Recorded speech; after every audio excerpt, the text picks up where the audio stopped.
All right, welcome. It is a Whiskey Friday. I love Whiskey Friday. Now this is episode 8 or something we've been doing every week. We were just talking about business. The whole purpose of this was to do a little bit more of a casual conversation, talking about business, talking about life, talking about some challenges, sort of wrapping up the week, getting into some high-level discussions, but doing it over a nice glass of whiskey. And now today I'm going to showcase one of my clients, she's a new client and got me this, which is I'm stoked about. It is this wonderful, wonderful Glenmorangie. Oh, man. Nectar. I don't even know how to pronounce it. Door. Oh, my goodness. It's delicious. I'm welcoming Shigenori, and I'm just going to listen to this. Here we go. Oh, I love that stuff. Right? So that's one of my gifts. And then I'm going to also share with you another gift I got. I went and did a strategic planning with my team, and look at the mug they gave me. Yeah, that's awesome. That's the best mug. So I'm stoked about that. But cheers, Curtis. What are you drinking today? Actually, I haven't opened it yet, but I'm going to try the old Crown Royal Black. Ooh, we might have to meet up later. Yeah, man. I want to try what you're having there. Oh, it's just like butter. Like butter. So anybody else that wants to join us, Shigenori, you got to get your camera working. But we will see you today. Oh, look, there he is. Getting Shiggy with it.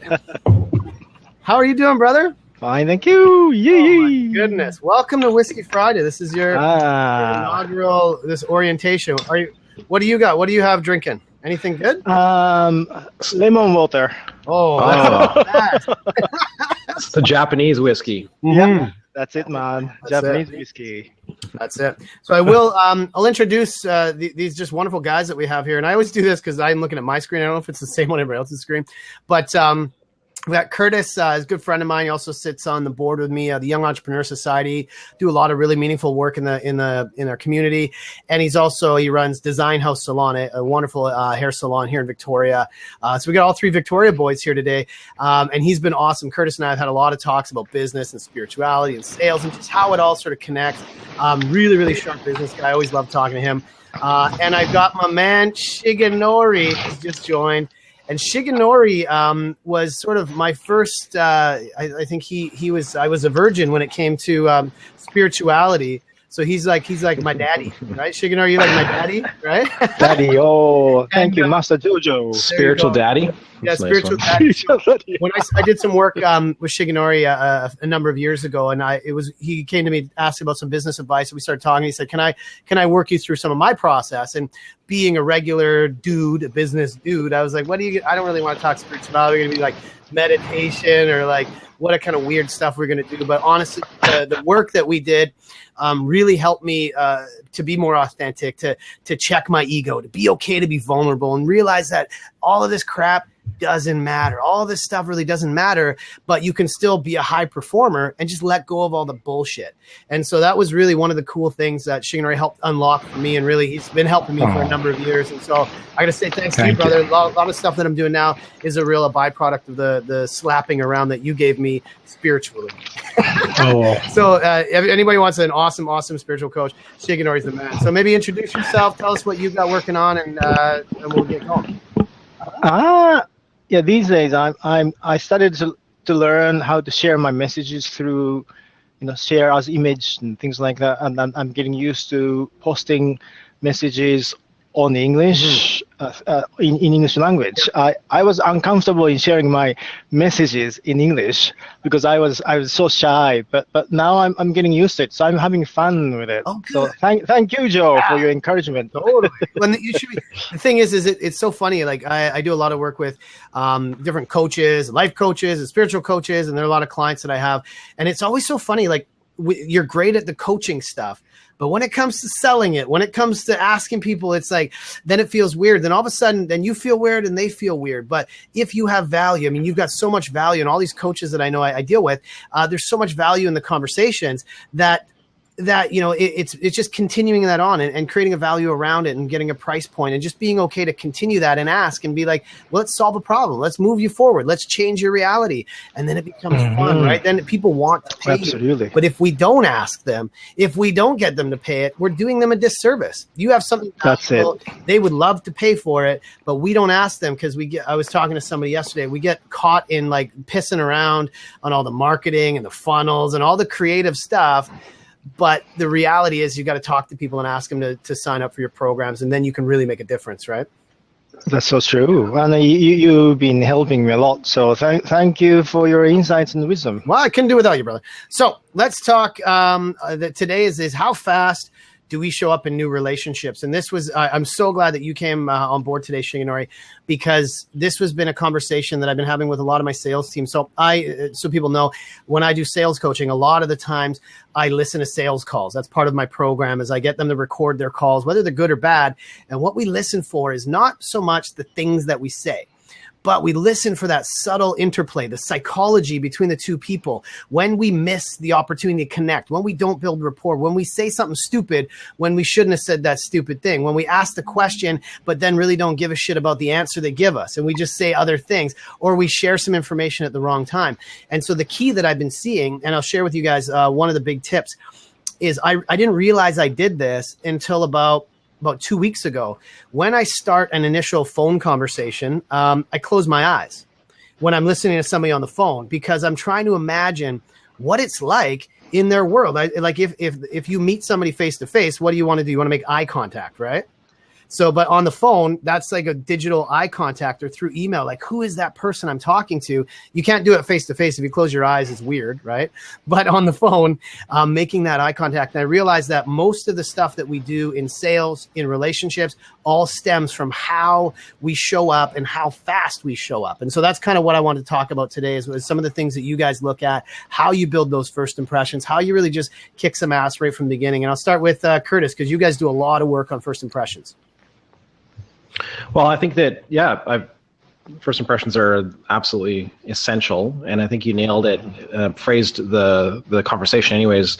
It is being present. It is actually, I'm surprised that you picked this topic, because it's a good one, and I think you're kind of goading us into this conversation, because it might get a little deep.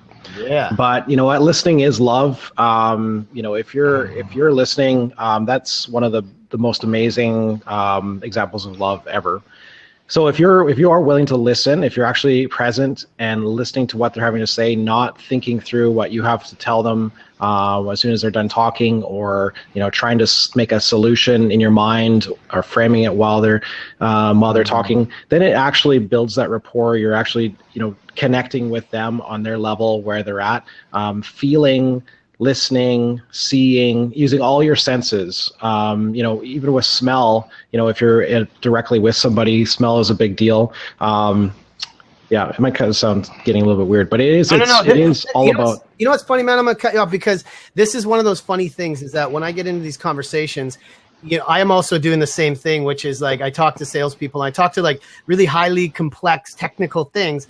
And I almost sometimes feel weird when I talk about authenticity, when I talk about this stuff. But you know what? This is humans. If you're going to be human with another human, this is the stuff. So when you talk about smell and this, and you start to say, well, maybe we shouldn't, that's what we got to talk about, because most people are too caught up in, how do I do this? What should I say? It's like, no. That's a little piece of it, but it's all this other shit that you're talking about that actually makes the difference. So keep going. Don't say no. Well, keep going. People love talking about themselves too. So I mean, when it really comes down to it, a lot of people you're trying to unpack their needs to be able to talk to you. Just like in first dates or in a relationship or everything else, you are getting to know that person. And so it's really great to have an opportunity to break the ice a little bit too, about saying like, oh, hey, welcome to, for us, we have a hair salon, a physical location, but, we can say, hey, welcome, if this is your first time here, are you from Victoria, or are you visiting, or like, other things other than, like, what do you want?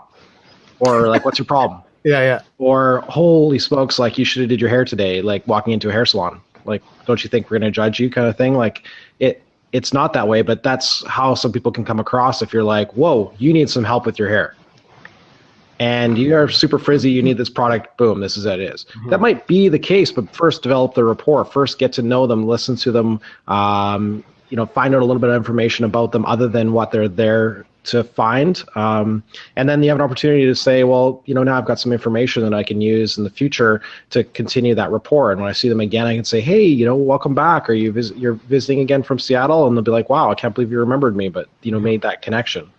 So I guess there's a lot to say on this, but maybe that's a good start. Yeah. Shiggy, Shigenori, what do you got? I think Curtis is absolutely right, and I think for me, what Curtis was articulating is your generosity, your kindness. When we kind, and if the kindness is within our presence, then that invites other people to speak up. And as to whether in sales or in relationship, if you're in that mode of presence, I think we can have more deeper engagement. So the quality of energy you're having at that moment is absolutely important, whether in sales or in relationships. Yeah, I love it. Oh, we got Nicole's going to join us. Nicole, don't be weird. She's never weird. She's always weird. Where is she? I don't see her yet. Ah, here she comes. She's showing up. But yeah, you know what? She's going to come back in. But you guys are bang on. You know what? It's just so funny, like relationships. I listen to these calls, and I look at how people build these relationships right away. And the challenge is like they want to get into the stuff. And so it's like, hey, I'd like to talk to you about this thing. And we're almost like, okay, and we just say a bunch of crap, right? And it's like, that's not how you build any relationship. And so a business relationship is the same as a regular relationship. And you mentioned, Curtis, about dating. A friend of mine, we went for coffee this morning. We were talking about his business and his sales process. And we both agree that that sales is like, it's like a first date. It is like a relationship building, in that if you go into a first date and you're kind of awkward at first, it takes some time to ramp up until you become yourself. Wouldn't it be easier to be yourself right from the beginning? And then also some people are clueless in how they come across and how they present and their energy and their negativity and how they interact with other people. And so then they go in at the end of it, they talk about themselves the whole time. They say, well, this was great, let's do it again. And the person's like, you don't get it.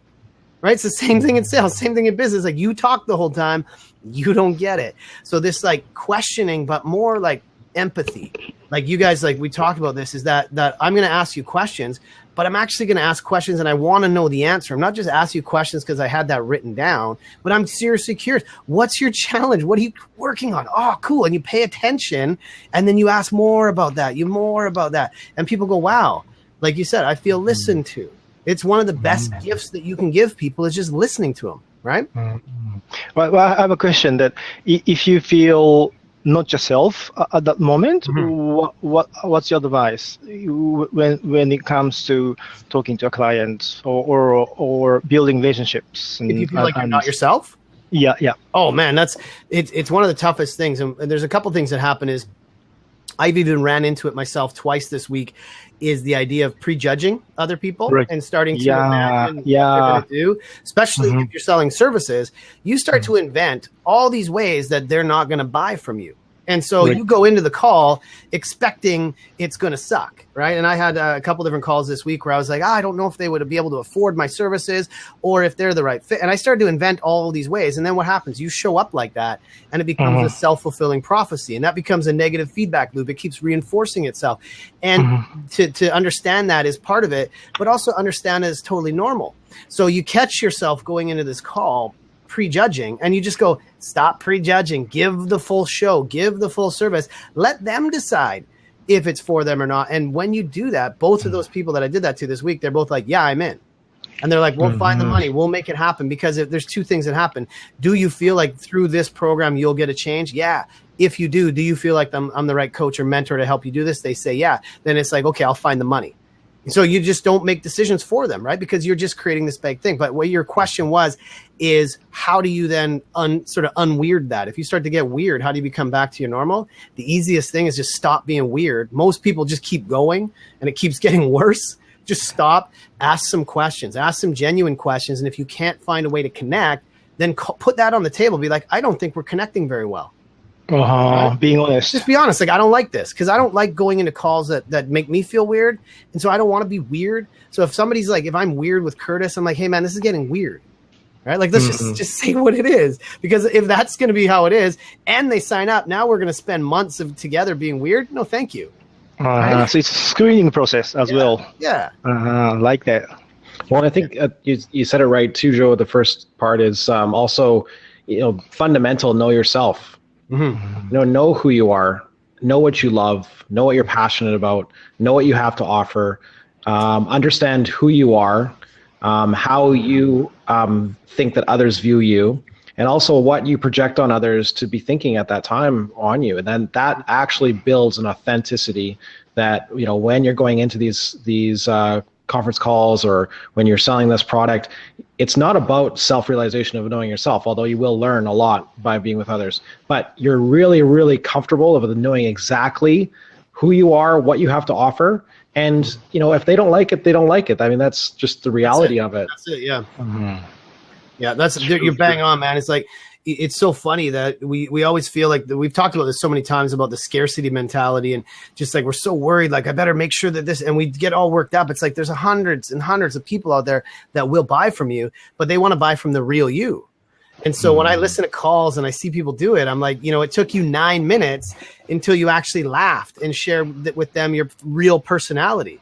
And then like, even with like, cause some of the sales calls are really highly like high value sales. These are $1 million sales and really complex businesses.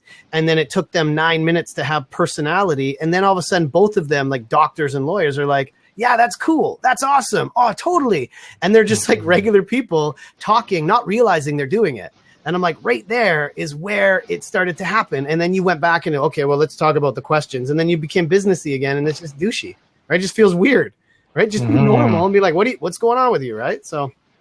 And you're starting it off on the right foot too. Like if you do get into a situation where, you are selling to somebody, I like to think of it as, if you're only wanting to sell to that person once, and some people might have that business where they are only interested in making that one sale. Well, then, maybe they are a little bit more motivated to just do whatever it takes. But you get into a negative feedback loop if you're making sales and you think, oh, this being weird and not being myself, it's making sales. So that's what I have to do.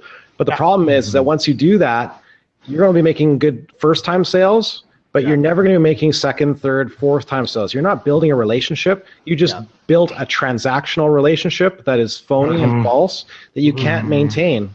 And afterwards, they're going to feel like dirty about the whole situation because you just tricked them or used some sort of tactic in order to take something from them rather than actually giving them some value that I stand by my product and I want to see you again and I want to work with you again. Yeah, feeling manipulated in that way. And here's what's funny. Like it's, I'll tell you guys two stories. One is recently I've been subscribing to like every mailing list. I've been applying for all these different like CRMs, different vendors. And what's been happening is I just want to get onto people's sales cycles because I want to see what people do. I want to know what it feels like as a customer. And most people suck, right? Most people just, well, what happens is so what'll happen, for example, I'll say, I'm interested in your product or your program. And then the email or the call is like, oh, I'm so glad that you inquired. And this is so exciting. And what a great thing. And then I don't respond. And then they send me an email or they make a phone call and I get the phone call on my phone and it's like, hey, Joe, just really glad to check in with you, blah, blah, blah. And that's kind of like the extent of the service. After that, they get kind of pissed off because they're like, why haven't you responded? Why? And then so the next one is like, hey, I haven't heard from you. Just wanted to see your level of interest. And then the next one, it's almost like without fail. I don't know where these people are getting their training from. It's probably the same guy going around and saying, do this. It's the guy in the blazer and the bald head. And he's like, hey, everybody. Blah. But what they send me is like, hey, I haven't heard back from you. I've tried to reach out. I'm assuming you're not interested. Let me know if that changes, but I'm going to close your file. I'm like, close? We don't even have a phone. We haven't even had a conversation. You're closing my file. And I just feel like, I'm like, that is not service. That is not helping me. But that's what people think selling is like, if you're not a good customer, I'm not going to sell to you. And there's all these people that want to buy the stuff you have. And the other thing is that you see this disconnect from when they think that they have a sale versus when they think they've lost a sale. And it's like Jekyll and Hyde. And as soon as you say, no, I'm not going to buy the thing, and ladies, I like big seats rocking it. But is when they think they've lost that sale, they turn into a jerk. It's almost, and we go back to dating. It's like that guy that he's not going to get what he's looking for. So all of a sudden now he's trying to make you feel bad, right? It's like, man, like that's what I see happen all the time. I got lots of friends, girls that are like, this is what happens. They're super nice until you say no. Right. And it's like, you're a jerk. Now, the other thing is that when somebody does say no to you and it's a flat out no, Are you the same guy that you were when you thought they were being the sale? And so this is stuff that I share, and I have it was actually a contract that I was looking at for the new year, and it's out in Minneapolis, and we had a really wonderful sales conversation. We looked like we were going to get the deal, but I was competing against somebody else that was local there. And at the end of it, we had a really, it was all really cool. And at the end of it, we talked earlier this week. I was like, are we ready to go forward? How's this look? He's like, yeah, we're going to go with the local person. Now, as a guy, I could try and convert him, whatever, but I'm like, you know what? Good for them. They're going to make this thing. And I say, hey, great. I'm really looking forward to seeing how that goes for you guys. Make sure that they focus on these things. Here's a couple links that will help you out. If you need any supplemental stuff, let me know. And also, he's been a blog subscriber for over a year. And I'm like, if you need any content for your team, just send me an email and I'll write it. It's almost like a free way to get consulting, but I'm always looking for content topics. Just tell me what you need. And so it's like, that's for me, it's the same relationship I would have whether they say yes or no, because I just want to build these long-term relationships. And that's what most people should be looking at, rather than I'm only going to be your buddy if you buy something from me. Right.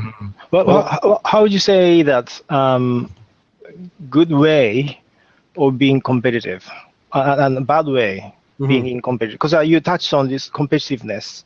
What's your way of productive and yet being competitive in a good way? I'm gonna just answer the egg one here is asking about, do you talk about internet marketing? Maybe a little. Let's throw a question at us and we'll see if we can roll that in. We're really talking about sales and really, how do we show up in new relationships? And internet marketing is part of it, right? And so we can get into that. But your question is, how do we deal with competition? Yeah, we sometimes feel insecure and become competitive in a wrong way. Then what's your way to deal with it? Well, with competition, go back to what we just said, is there's no scarcity. Right? And for me, I've got a lot of people that I know that offer very similar services that I do. And, we share ideas and we share referrals. And sometimes, especially for you as a coach, is not everybody's you're not going to resonate with the same people, right? Not everybody's going to buy the same product, right? And even if it's your best friend, it doesn't mean you're going to buy from them. What it is there's lots of people out there that will buy from you. And in an industry, I always call it like co-opetition, because you should be speaking highly of the industry. Unless somebody's doing something stupid or bad and you need to warn them, it's really about making sure that your services in the place that you're in the industry make sense, right? That it's a good fit, that somebody should be looking at this, and it's more, they're going to have to decide the value in working with you versus them. So there's a couple things. Is a great book. I think I talked about this before, is Insight Selling. It's up here somewhere. I always pull in a book, but there's 3 things that your offer has to have. So anybody that's listening, you want to write this down. The first thing, it's got to resonate. So it has to connect with them on a personal level. It has to make them feel like, yeah, I feel like this is something we should look at. So they feel like this is important to them. Not like on the deep spiritual level, but just they're like, yeah, I'm excited. This is cool. The second one, it has to differentiate. It means it has to be different than what everybody else is. And it means that most of the time, the differentiation for you is going to be you. Right. And the third one, it's got to substantiate, meaning that they believe that they can actually do it. And if any one of those 3 things are missing, then what ends up happening, if the first one's missing, then they just don't feel like it's important, but it's interesting and it's for other people. If the second one isn't there, they're going to say, yeah, this feels good. Yeah, I can do it. And I'm going to shop around. And if the third one's there, they're going to say, man, I really would love to do this. I can see why you're different, but it's really not for me. Right. And so when you're talking to people, what you're just trying to do is transfer that belief to them. And if you're going to position against competitors, just find a way that you're unique and that they're going, why would I talk to anybody else? Right. You don't have to talk about your competitors at all. And if they want to go there, then it's maybe just change your conversation. And the question Ann is asking, how can you make your relationship with your consumers to make your business more easy? I'm not quite sure what you're asking. You guys want to try that? Curtis, you want to translate? Can you read it again, please? It's on the comment side here. How can you make your relation with your consumers to make your business more easy? Well, I think maybe just talking about relationships in general. We kind of had the conversation a little bit earlier. I've got a little bit of a echo on your side, Joe. I'm not sure why, but maybe it's just on mine. But if we're actually talking about a sales thing as being a relationship rather than a transactional, exchange, then right off the bat, that makes it so much easier. And also, just to touch on a point that you had said, Joe, that you didn't take it to the next level on, but that you were also saying that you're talking about a competition, but you'll never talk about competition in a negative way. Always talk. The thing I hate the worst is when people try to define themselves by what they're not, rather than what they are. It's like who whenever you're on a date or something like that, somebody asks you, what do you like? You're like, well, you know what, I don't like driving in the morning. I don't like, rainy days. I don't like, but no, they want to, what do you like? What are you passionate about? Where do you want to go? And so that should speak enough. And when it comes to, what turning the conversation around is, like how you differentiate yourself from your competitors, rather you could phrase it as saying, well, what are you looking for? Mm-hmm. And let me tell you what I do amazing. And what other people do, I'm not sure, because all I know is that I have this and I can solve these issues with you for this amount of money, for this amount of time. And I'm actually getting into a relationship with you that it's not just this sale. I'm thinking 2 shots ahead, and I'm thinking about what I want as an end goal and what I'm going to be selling you 3 transactions down the road, because that's a relationship. Totally, man. You know what's funny is like we like I said, we did this strategic planning, and we're looking at how do we get all these new customers. And so we've got a bunch of new programs and clients that we're bringing on. Then we also say, how do we handle these customers that have been in the, we've been working with for the last few months. And then also there's, a bunch of people that I've been working with for a number of years. And we kick off the call. We had a couple calls in December saying, okay, let's look at our planning together for the new year. And so they put me into their budget for the whole 2016. I love those calls, right? Because it's like, we're already doing work. We're already doing business. And we're just saying, what do we need to do? And it's a strategic partner mindset. And so to make your business more easy is the question you like, is with emails, with internet. The easy thing to do is if you have better upfront conversations and people understand who you are, what you represent, and that you can help them solve a very specific problem they have, then your conversations are shorter. You get more non-competitive deals, and you basically get to be in a place where you get higher dollars per customer. Right? Because you're in this place where they trust you. And if you can build trust and all of that, because a lot of people are, all the advice that's out there from marketing and online is you got to build a massive list. And if you can get this percentage conversion, I'm like, for the business that I have, I don't need a massive list. I need one person that's like, hey, that kicks ass, the thing you just said, and here's a bunch of money. Let's get to work. So, or we can sell a bunch of, low value products to a ton of people and hope that, only a certain percentage of them refund that. And that's a tough game, right? And I've got friends that do that. And, there's lots of different ways to do it. Ultimately, people want to believe in something. They want to get some results from something. And so you're hitting the nail on the head there, Curtis. When people say, what do you do? It's not like I'm a coach or I do this. It's like, here's the results I help people get. That's what I do, right? It's not about the stuff, what I do, how I do it. It's like, here's why it matters. Because somebody goes from here to here. That's what I believe in. Do you want that help or not? Yeah. And I think it's good to be comfortable and honest with who you are. And by doing so, I think you invite more people to engage with you, and the relationship between you and potential clients becomes more smoother because they feel who you are. Mm-hmm. Hey, Shigenori, I'm going to throw you on the spot here. Give me 2 things that you tell people to do to get connection right away with people they talk to. I'm putting you on the spot. That has a lot to do with what I said. Yeah, it's totally honest with who you are, as in acceptance. Yeah, but not just acceptance, but unconditional. Yeah, acceptance. In other words, we say as a human, we all feel insecure in some point or in one way. Yeah. Then it's easy to say, I accept myself or my ability if we can do this or if I'm like this. Mm-hmm. But rather than that, it's much better to give a complete permission. In other words, it is okay for you to fail. It's okay for you to mistake. It's okay for you not make a good sale. Yeah. And starting from that of acceptance and permission, then I think it gives extra energy for you to engage. Love it. And that comes across very authentic, and then that communication is an exchange. You know, you've offered something completely open and vulnerable, authentic experience, and if people don't want to engage in that, well, then that's wherever they're at in their life. That's cool. Yeah. You know what, man? Sugar, that's so cool, because that is really you know, I'm gonna steal that, and I'll give you some commissions for that one.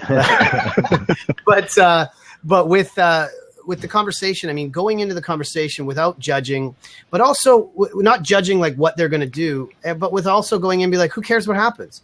The only thing I can do is just show up and just kick ass. And just like, if I don't show up with this mentality, like I don't need this person, and that, you know, I would love to, I'm just looking for somebody that would, you know, I would love for them to be a customer and represent us and be part of our life for a long time. But if it doesn't happen, who cares? So I'm going to go into every dialogue just being like, hey, what's up? How are you? What's going on? Oh, cool. Yeah. And if you can just have a conversation and just at the end of it being like, yeah, you know what? It's not good. It's not a good fit, but I wish you the best of luck. That's that's a great sales call. Yeah. Right? And in that way, I think you are having a good time and you're circulating better energy, so you feel better. So maybe you're not making a sale, but as a fabric of society, you are still making a very important contribution. Yeah. Yeah, absolutely, man. And, you know, I've mentioned this before. I used to have on my office door the quote, Mother Teresa, never let anyone leave you without being better or happier. And if you just adopt that mindset, that you just, whoever you're going to talk to, whether it's a sales call, a relationship, a friend, or a business, you're going into a meeting, you know, just go in being like, you know what, let's just end this, so that they're like, hey, that was actually enjoyable. Right? Especially if, you know, people get worried about salespeople. I sell selling, so I'm like double dangerous, right? And so going into these conversations, it's even more so important for me to just be like super laid back, because the conversation should be fun. And if you start fun and you're consistently fun, and even when they tell you, you know, I don't want to buy from you, you're still fun. They're like, well, that didn't feel like a sales thing. Right? And I'm going to say shout out to my man, Greg, the debt shepherd. I got it right this time, first try. And he says, not every contact is a one-call close. We always love having him come on the seat. So throw on some pants or a shirt and join us if you can. Well, Greg's an awesome. Yeah, at least a shirt. We don't care if we wear pants, because I'm not wearing pants.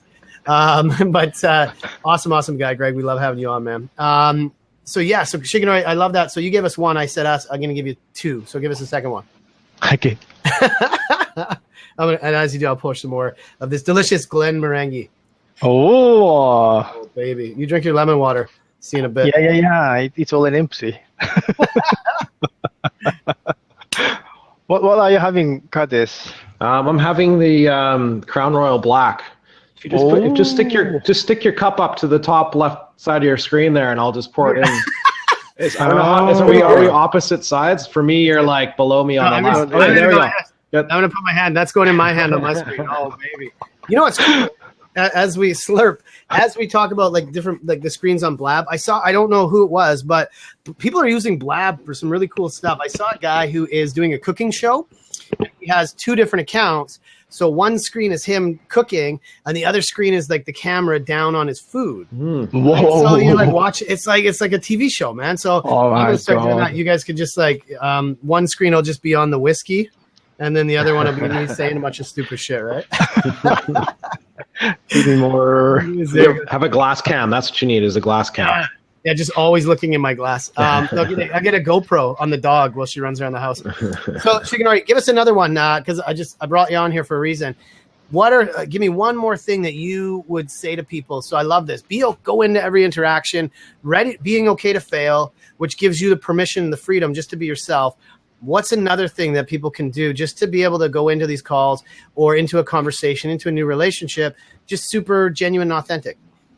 Not feeling yourself as special is actually very special, because we got some mechanism in our mind wanting to feel special, but that is very dangerous path, because not every time we can win our own race, or not every time we can be happy and be content.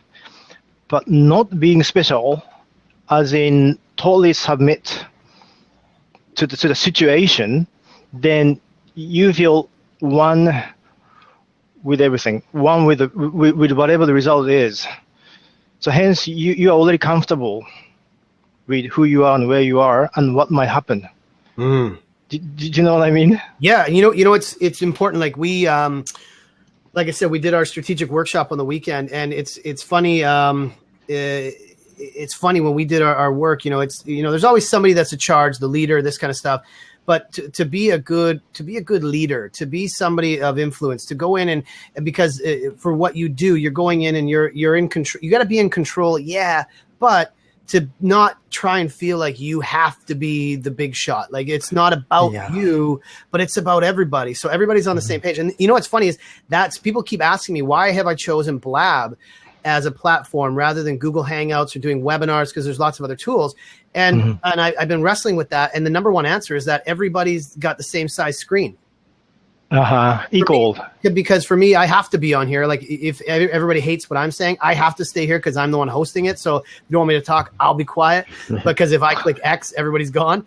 But if it's a Google Hangout, whoever's talking is like big on the screen. Whoever's running it is in charge. It's their thing.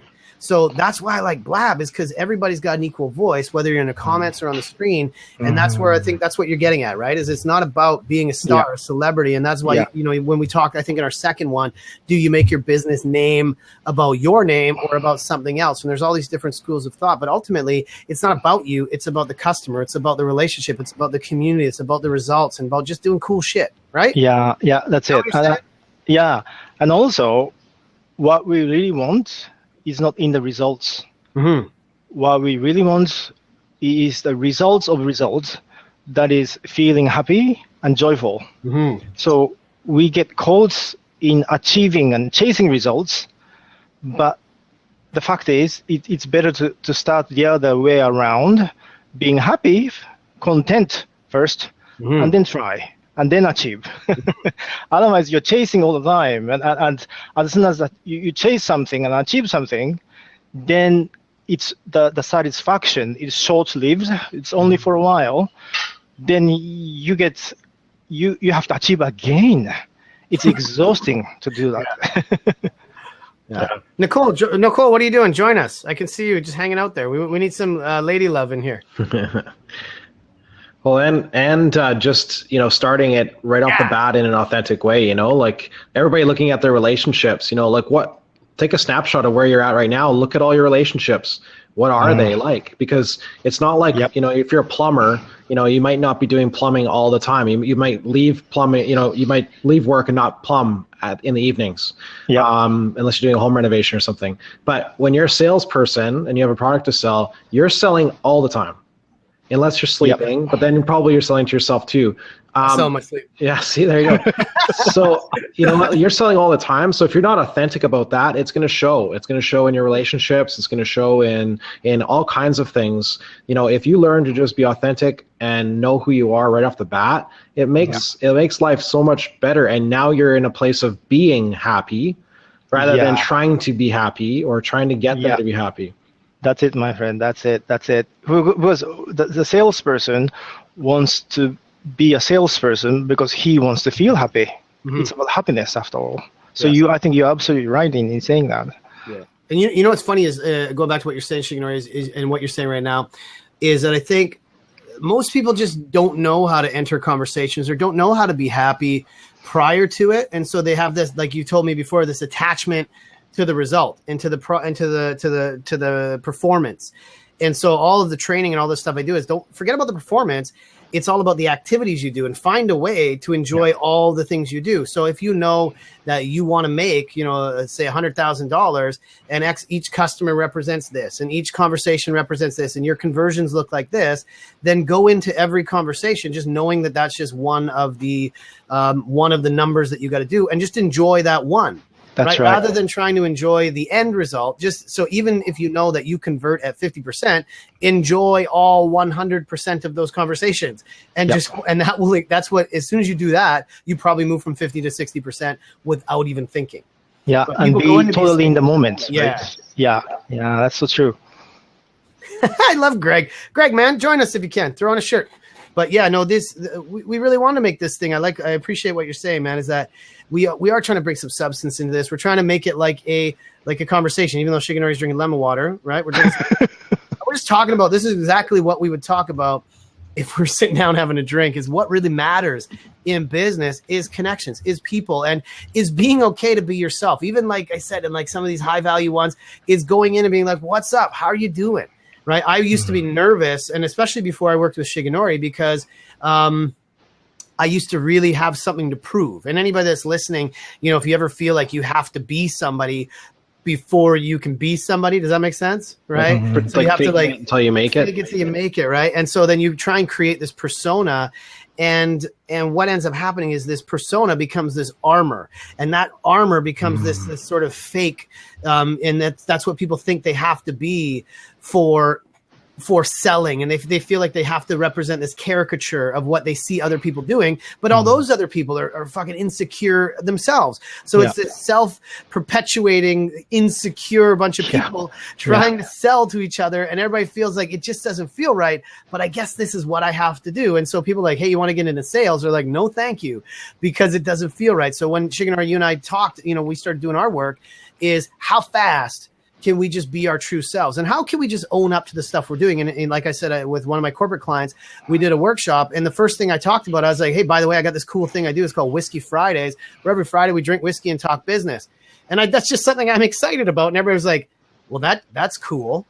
And they're like, well, and they just want, now it's like, now we're buddies. Because when I think about a sales call for me, is I think, how do I position myself in a way that this person would want to go and have a drink with me, would want to go and have a whiskey with me? Because there's all these other people that have created these caricatures, and they're like, when you talk about this, I want you to remember this. And I'm like, I would never have a drink with that guy.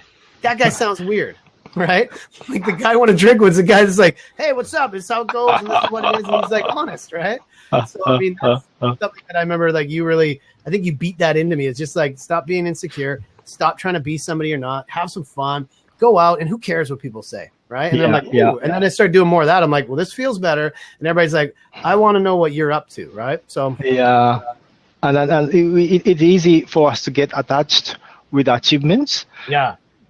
As soon as we attached, then we create further armors you're talking about. Then we have to fulfill the further bigger armors, and we have to work harder. But that's a very uncomfortable place to be. Mm-hmm. Yeah, and it's also, you're carrying all that weight of, and trying to remember who you were for that other person. Exactly. That gets exhausting too, and then because then all of a sudden now it's like, well, every time I meet him, he's a different person because like I don't think he remembers, who he was to me before. That's so true. That's so funny. Yeah. Mm-hmm. And that's why people always ask, like, how should I do my business page and my social and my Facebook page? I'm like, the same. Just be who you are, and like that's how you build a business, right? Yeah. Nicole, are you driving? I'm parked. Okay. I'm in between meetings, but I wanted to listen in because I knew it would be such a good one. So, what's up, girlfriend? I'm loving this conversation. And are you wearing like a Pirates of the Caribbean headband? What is that? No, it's just my hair. Oh, it's your hair. Oh. I thought you were like Johnny Depp. You look hot. I like it. Thanks. Cool hairstyle. It's kind of bright, but it's funny because what this brings me, reminds me of is back to our conversation about money priming and how as soon as you forget that it's about the money, and I hate to say it over and over and over again, but the better you do and the better you feel and the more you can build your relationships. And it's so huge. And that's probably one of the best lessons that I've learned from you. And it's funny because it always comes back up. Yeah. It's so true. I love it. Let's give her props. Everybody just click on the hands below her face and give her props. Or she just catches up. There you go. Oh, no, she's taking over. Hey, who's that? Remember that guy that showed up and he gave us like 400 props. I was like, this is the best blab ever. He just wouldn't stop. But yeah, no, you're right. We talk money priming, and that's something really that I definitely learned from getting Shiggy with it down here, the Zen Wisdom coach. He really helped me, just like, he's like, don't have any attachment to it. And I was like, but I need to. He's like, no, you don't. He's just like, I think you were much nicer than the way I explain it. You're very gentle, but the way I heard it was like, stop screwing around. So, and that was as you really helped me sort of break through that stuff and just be like, you know what, it doesn't matter, man. What matters is like you take care of your family, and that everybody you choose to do business with, you build good relationships with. And if it takes you a little bit longer, it starts to grow exponentially. But if you're constantly building, like Curtis says, these transactional relationships, that's really hard to do. And it's hard to remember all these transactional relationships. And the lower value relationships take up way more of your time because they want more from you per hour. The higher the value is, like I've had a couple clients, we had some family challenges this year. We had to cancel some appointments, and the ones that I had higher value relationships with, they're like, oh no, because we're buddies. They're like, take care of what you need to. Anybody that you don't have that relationship with, they're like, well, when do I get to replace this? And you need to do this. And they don't care because they don't have that. Right.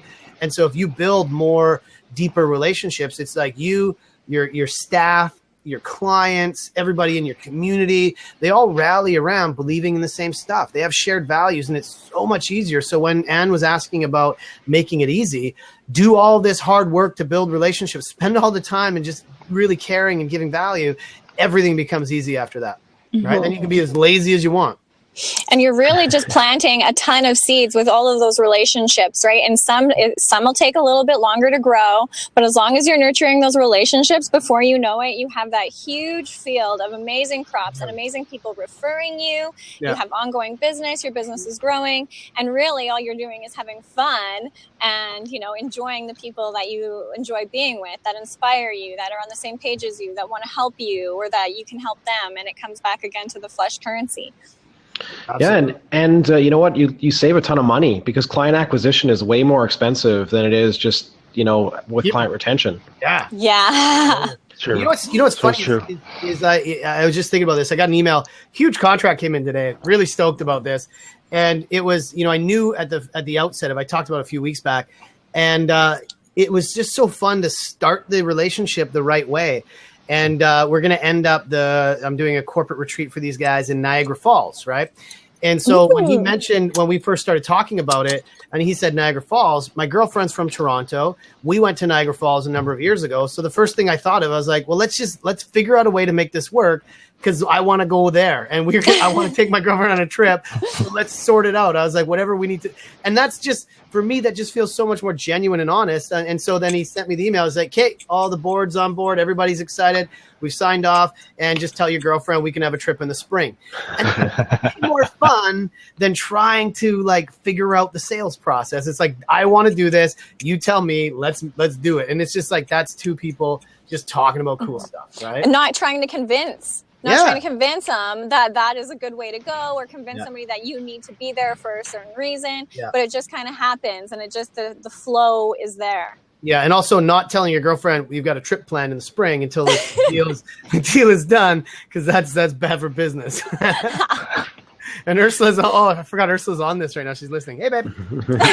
Did she just find out now over Blab? I talked to her yesterday. It was good. Who's gonna have the first Blab wedding? That's what I want to see. That's it, man. Hey, Joe, some hints. Curtis, I do. Are you beside me? I don't know where you are. I'm on the left side. Yeah. All on my screen, anyways. There it goes. So Nicole, how do you now? I mean, you've been doing a lot of work. How do you kick off new relationships? How do you hit the ground running? Because I mean, I'll preface this. One of the first things we talked about is that when you show up, you've got lots of energy. You want to be, you had a certain way you wanted to present. Has that changed from when we first started chatting to how you are now? And what is it that you do that just really starts to kick things off the right way? And go. I love how you always put me on the spot. Well, I feel like my show. I can do whatever I want. Yeah. For the most part, I feel like I'm still when I go to meet somebody, it is all about the energy. I'm really excited to meet new people and find out about their business and what's going on with them, and that actually has translated into a really good kind of reputation for me, because people when I meet them and it's based on a referral, they're like, "Oh, you're exactly like so and so said you'd be. I love when you come into the room," and it's like, that in itself, the fact that you can actually make somebody enjoy that hour of their day, have fun talking about their business, maybe talk about a couple of ways to solve a few problems, put a couple ideas out there, and just having a good time really is special. So, yeah. So usually when I go in, that's exactly what I do is I just try and kick off the relationship with a, hey, let's, how's it going? Let's, talk about each other a little bit. Tell me more about you.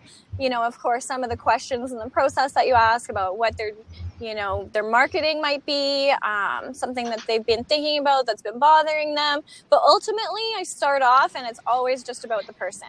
It's who are you and who am I and how can we, make this relationship awesome, regardless of whether we actually work together or not.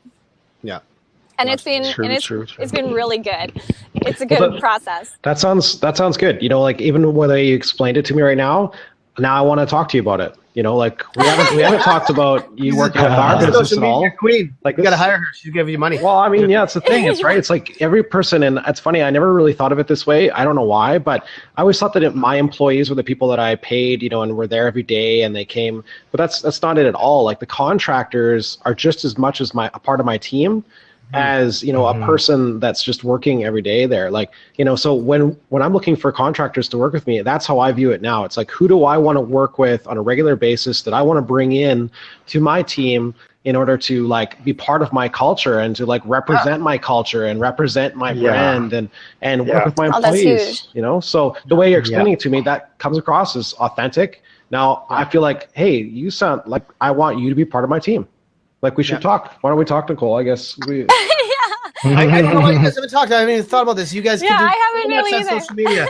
There we go. We made a connection. It's a love connection. Love it. Blab's. So Blab's awesome, man. And anybody wants social media. I love it. I've been telling tons of people about this show too. I love this show. Man. It's a great show.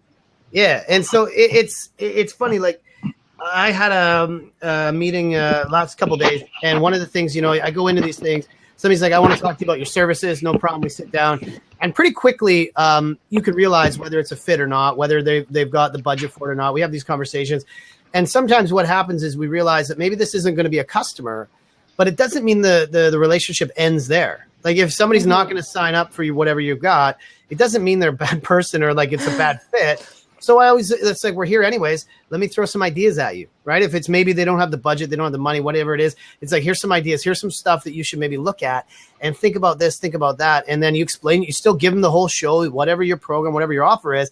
And then you say, now, what would you do? Like, can you see how that would work? They say, yeah. I say, okay, cool.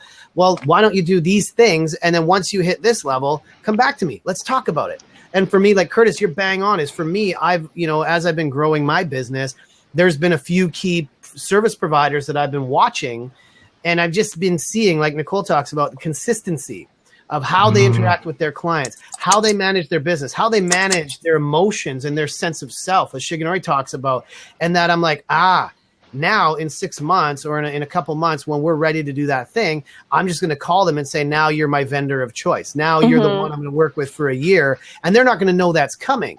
And so you never know how that first relationship is just going to open up that phone call to say, hey, I want to give you a bunch of money now. But if you start being inconsistent, you start being a dick to people, you start doing stupid things, you start getting an emotional attachment to money, and you don't show up every single time, or you go to a networking meeting, as we've all been to, where people are like, yeah, it's just really tough. And they start to be, it's like, I don't want to work with that guy. Because when times are tough, they're going to be the worst one to have to around, right? I want somebody that's like, business is struggling. I love it. That's who I want to hire, man. So, and Nicole in her car is awesome.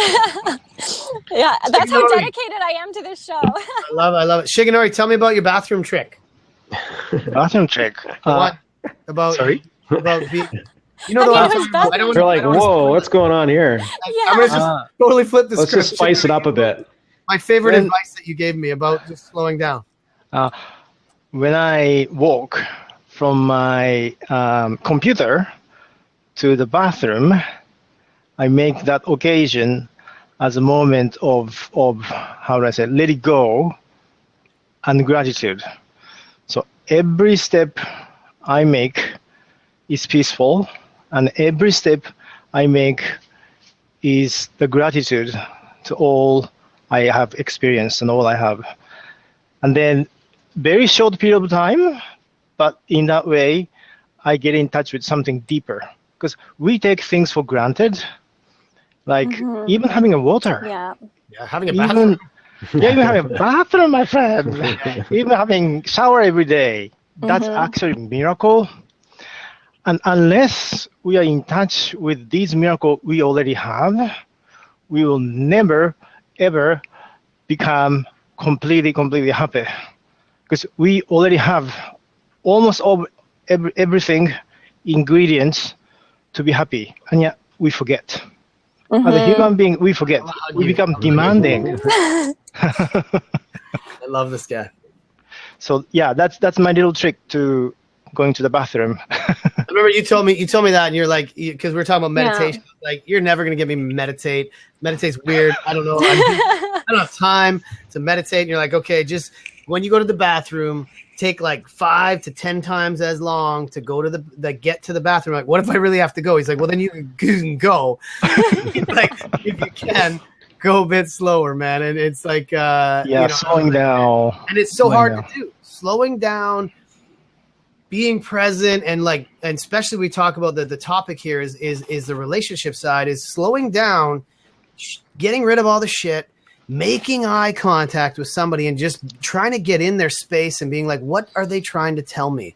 What's important to them? What's going on in their world? And if we can connect with them, the same thing is the same thing. The reason I asked you that is the same thing that you go to your bathroom and go at like 10 times it takes you 10 slower.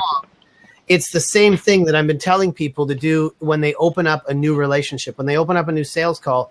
Take 5 to 10 times as long, just breathing and connecting so that you can understand the soul of that person, the energy of that person. I'm not talking about some weird airy-fairy stuff. It's like, that's a human, be two humans connecting with each other. If you take a little bit longer, everything else is easy.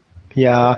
And think about like Syrian refugees. Cole's got a jet, so before you jump in. Thanks for having me. Nicole, thank you. All right. Welcome, Olga, by the way. Bye, Nicole. We miss you. Yeah. Anybody else want to join in now? Nicole's finally gone, right? Anybody else want to join? Just click on we love you too. Olga, if you want to join, we'd love to hear you. We'd like the ladies joining because it kills our Olga, our masculine vibe. I love Olga. Olga, get on here. Olga, come on, Olga. Olga, get in here. Olga. Not to cut you off. What were you going to say about that? We were just going. Thinking about, let's say, refugees from Syria. They have been walking for very long distance. They don't even have umbrella. And yet they have been walking. So thinking about that puts us in a very different framework, of being content and what we already have. And sharing is so important, I think. So our life, the fact is, I think our life is celebration, and yet we forget. We forget we are actually celebrating everything. Yeah. So get in touch with that requires me being grateful what I have already. Totally. That's it. I'm going to jump in here just to make a quick point too, Shiggy, because it's interesting when as a business you set up shop and you're just you're slow at first, and then all of a sudden you get really busy, and the first thing you say is like, oh, I'm so busy, I wish the phone would stop ringing, like it's ringing off the hook, or it's like there's too many there's too busy in here, like I'm worn out. But you realize it's like, wait a second, you wanted this, be grateful, never be careful what you wish for, the phone not ringing, because it might happen. You're putting that intention out there, right? So you just have to build more of a team to support, your amazing growth, and you just keep, having the proper boundaries and I'm just saying, be grateful for where you're at, because it's not always about, like your state of mind. It's just like there's so much there that's of value, and then people come in, they see that, and they're like, like they want my call. They're not, you start answering the phone where, oh my God, what do you want now? Rather than totally. Oh, thank you so much for phoning. This is great. I get to meet and develop a relationship with you. Yeah. So true. You're so effing bang on, Curtis. I try not to swear as much as I do, but you're so bang on.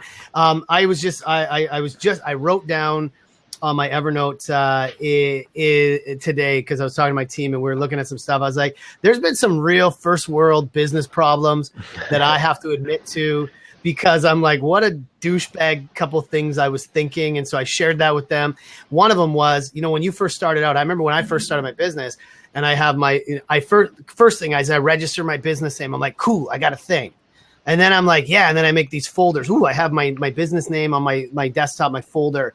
And then all of a sudden I was like, I made a folder called clients. I was like, ooh. And then I get the first client. I was so excited and their name is there. Today, I was one of my new clients, this big one. I was trying to scroll down. I was like, oh, their name starts with a W. So I'm like, oh, it sucks. I got to scroll down. I was like, what a shitty, douchey thing to think that I'm like, oh, I got to scroll to the other page. You got I'm like, so many clients, you can't even. And then on my FreshBooks account, as we started to expand, a while back, for the one account we were on, it's like 25 clients. Once you hit 25, you got to pay another $10 a month. And I was like, oh, I'm almost at 25. I'm like, that's such a stupid first world problem thing to think is like, to be able to think that. And then the last one, probably the most douchey one. And I don't like telling this story. I hate this whole story, but years ago, I absolutely blasted my sales numbers out of the water. And I got this guy. This is a $10,000 watch. And as I was driving to my appointment, I was like, you know what I hate? Because it's not battery operated. But it is like you got to wind it and you got to make it kinetic, right? And I was like driving and I was like, oh, my watch, I forgot to set my watch. And then I'm like, oh, I hate this watch because it doesn't have a battery and all this kind of like, what a shitty, douchey first world problem to have where it's like my watch isn't set to the right time when I pick it up. It's like, it's the worst. Because what happens is when we first start out, we have real problems. And as you start to go, we're just always looking for problems. And as Shigenori's talking, it's like whatever's happening is happening. If you can find a way to enjoy it, find a way to be in the moment, find a way to be present, find a way to just enjoy whatever problems you have because you asked for that. You asked for these problems, right? If you had real problems, like you're talking about refugees and all this stuff, those are real problems. Yeah. Right? Yeah, no kidding. Share with me, Joe, how much your business has grown over the last 6 months or? Oh man, we are, we started out, we got really aggressive this year. And I think we're probably, we're probably making more in January than we made all last year. Yeah. So we're in this really nice space where it's like, these are good problems that we've created because we started to think more about what really matters. Right? Yeah. What's really important instead of how do we get more customers, we started thinking about, well, how do we help those customers? How do we build things that are meaningful? How do we spend the right time with the right people? And so it's, I think it's going to grow really well this year, but it's not losing sight of what matters. Fantastic. It's making sure that what we said we wanted to do when we started out, because it's really easy when you start out to have these big dreams and big goals and big authenticity things. But when money starts to come into play, are you still that same person or does that change who you are? Right. Nathan, welcome. Sexy voice. Hey, Nathan, Joe. welcome. To see you, man. It's been a while. Brother? So we're just about to, I always try and keep it to an hour, but everybody always joins like 5 minutes to go. And then I'm like, let's keep going. So I'm going to go. I forgot actually. Yeah, well, that's fine. I still love you, but we're going to go to a quarter after. So we got another 10 minutes. Cool. And then I'm going to stop the recording and we just keep chatting on Blab. Then I'll just keep drinking. And Gabe, welcome. Dan, welcome. Mike McAllen, welcome. All these people are joining. It's always like the last 10 minutes where they all join. And so we will have these recordings and stuff. Welcome. Nathan, welcome. We're talking about how do we create really fast, cool things in our relationships and be super authentic regardless of everything else. So Nathan, I'll welcome you and just maybe throw some ideas at us. Well, I mean, if you want to be really authentic in your relationships, one of the things that I've found, because it's been a huge thing recently, is you must be willing to face your fears. They are directly. And when I talk about fears, I'm not just talking about the run-of-the-mill stuff. I'm talking about the stuff that terrifies the living crap out of you, that those fears that lurk in the dark corners of your mind, and even worse, those that if you put your hand down, it feels like you put your hand into a bucket full of really slimy stuff that really feels absolutely awful and stinks to high heaven. What's happening at your house? What kind of bucket? What's that? What do you have at your house? Why do you have a bucket of slime at your house? Metaphorically speaking. Metaphorically speaking, come on. You know me better than that. Wait, before you keep going, where are you living right now? You're somewhere fun. I'm in Ensenada, Baja California, Mexico. My man, I love it. Wow, Yep. Mexico. You know what's fun? Mexico, This. see. Oh man. Ah. So facing your fears, facing the bucket of slime and spiders, and then what do you do about it? Well, the number one thing to do is to be willing to look at it. A really great strategy that I accidentally discovered. Yes, I see you've got. No, I'm just showing whoever's just joined. Oh, okay. Yes. But anyway, is something I just went through recently. A couple of major things.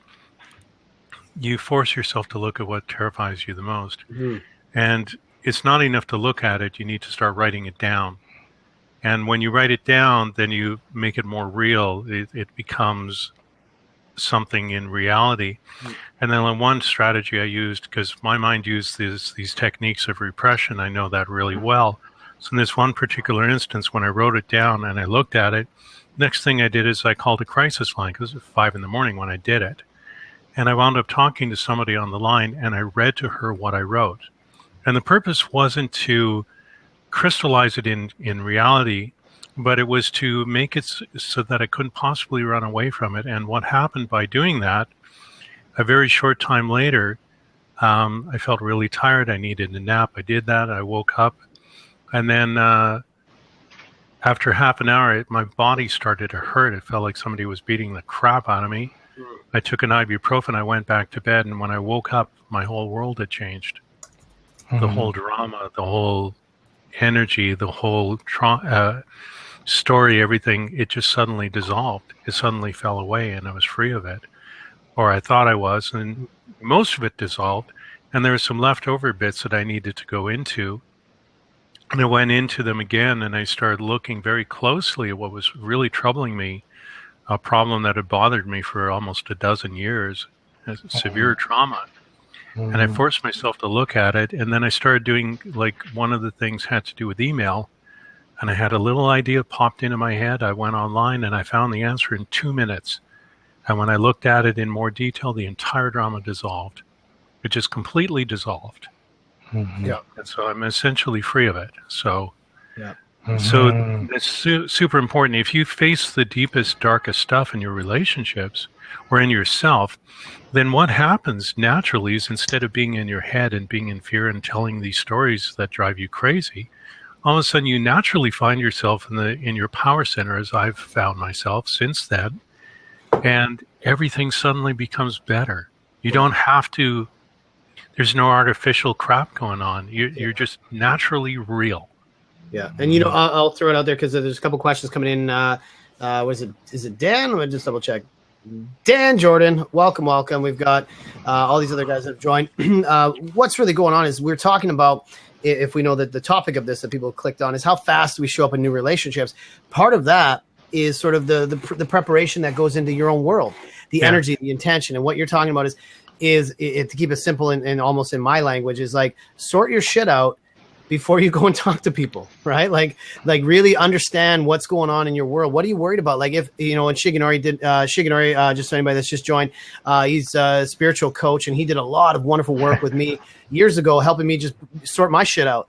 And a lot of it was dealing with ego, dealing with vulnerability, being okay to let shit go so that we can actually go in and be more present and authentic to help our customers do what they need to do. Because too often we're worried about our own stuff, going into these relationships, trying to figure out what can I get from you. And so the question is always, are you taking from people or are you giving to people? In order to give to people, you got to take care of you first. And that means financially, emotionally, spiritually, with relationships, all that stuff. You have to deal with that. And Nathan, what you're saying is awesome. And it's very vulnerable. And I love it because it's like, you know what? I had some problems and I wrestled with them and I was honest about them. And now when I go into my new relationships, I can be 100% myself so that I can serve my customers. And that's what this is all about, is serving other people, and money will flow. Money will come because people are like, wow, I need more of you in my life. Whether you're selling widgets, cell phones, spirituality, coaching, whatever the hell you sell, like salon services, it's all the same thing. As you're serving somebody and you're filling a gap in their life that they're going to give you money for.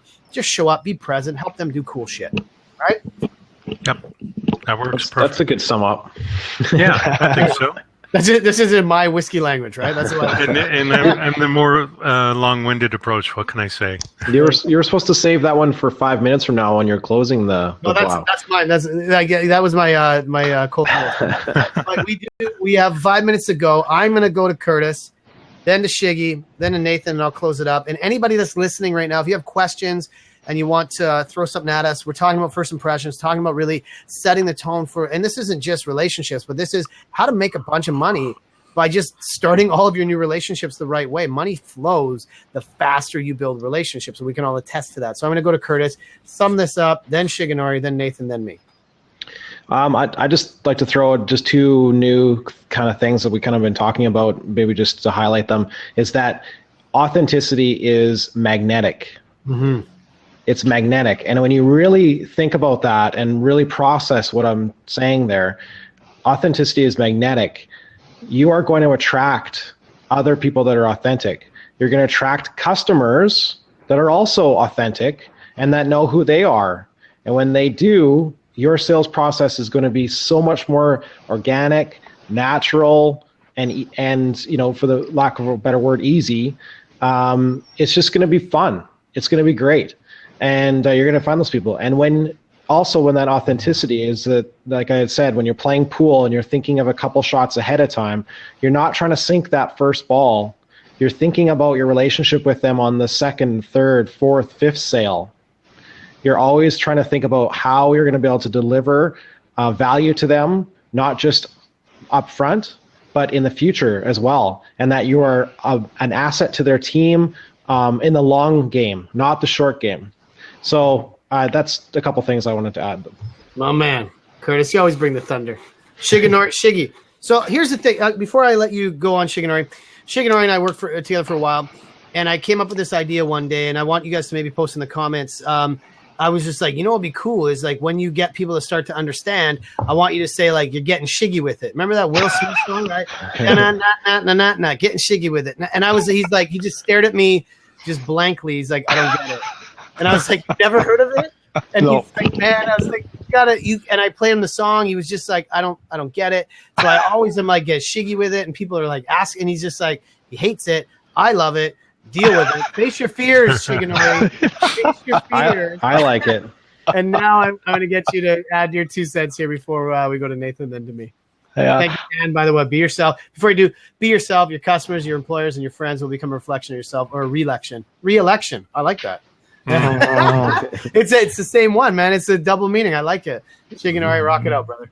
Thank you. Yeah, I think it is the gift you can give often to your clients is your energy, because just like Curtis said, it is this infectious, contagious stuff. Yeah. And by being that energy you always wanted to be, then you invite your clients or people around you in that energy. So you become the catalysis for further change. Then that's a big, that's a good way to be in business, but also in society, because you become the center of transformation.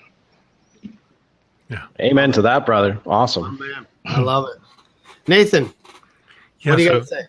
Well, following up to that is a conversation that I had with a friend of mine yesterday, where when you become that center of the transformation as a result of what you've gone through, you've walked the road before these other people. Mm-hmm. When you live from that place of authenticity, you are leading by example. You don't necessarily have to do anything or be anything special. People can know that, they will see you, they will know that just by who you are, your energy, what you exude, how you speak, how you act. Yeah. They can see that, and it's really clear to them. And as a result, the change that you might like to have with your clients, sometimes it's not about saying anything at all or doing anything in particular. It's just the way you are. Mm-hmm. And quite often, if the energy is really solid inside you, people can see that, they know that, they understand it, and they will gravitate towards you. You will become magnetic to those people. Mm-hmm. Sure. That's it. Yeah, I agree. I love it, man. I love that. And you know what? Now I'll close off. We're gonna close. We'll try and close hard here. Here we go.